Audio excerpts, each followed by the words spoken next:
Well, good morning, everybody. And let me say a couple of notes of appreciation. First of all, to the Prime Minister of Pakistan and to Field Marshal Munir, who were both incredible hosts. And whatever shortcomings in the negotiation, it wasn't because of the Pakistanis, who did an amazing job and really tried to help us and the Iranians bridge the gap and get to a deal. We have been at it now for 21 hours, and we've had a number of substantive discussions with the Iranians. That's the good news. The bad news is that we have not reached an agreement, and I think that's bad news for Iran much more than it's bad news for the United States of America. So we go back to the United States having not come to an agreement. We've made very clear what our red lines are, what things we're willing to accommodate them on, and what things we're not willing to accommodate them on.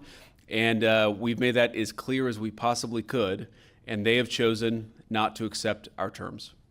Questions? Sir, Nick Robertson from CNN. Precisely what have they rejected here? Can you help us understand it a little bit?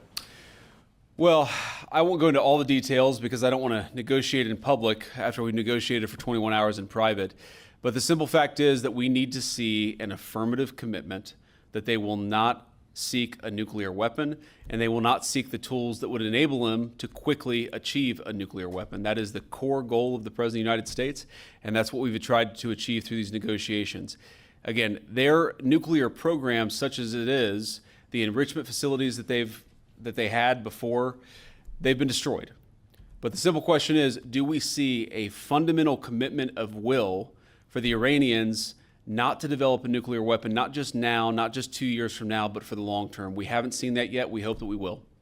Jen. Was there a framework on anything? And also, did the Iranian frozen assets come up? And did you reach any conclusions on those frozen assets? We talked about all those issues, Jen, and we talked about a number of issues beyond that. And so certainly those things came up. But again, we just could not get to a situation where the Iranians were willing to accept our terms. I think that we were quite flexible. We were quite accommodating. The president told us, you need to come here in good faith and make your best effort to get a deal. We did that. And unfortunately, we weren't able to make any headway. Preston. Mr. Vice President, how often did you communicate with President Trump throughout the negotiations? There were reports that there were multiple rounds, where there were breaks in between negotiations. How often did you communicate with the president throughout those rounds, and what was he saying as you were going through these negotiations that you said fell short? Yeah, obviously we were talking to the president consistently. I don't know how many times we talked to him, a half dozen times, a dozen times over the past 21 hours.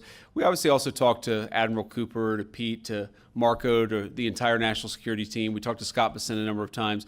So look, we were constantly in communication with the team because we were negotiating in good faith. And we leave here with a very simple proposal, a method of understanding that is our final and best offer. We'll see if the Iranians accept it. Thank you.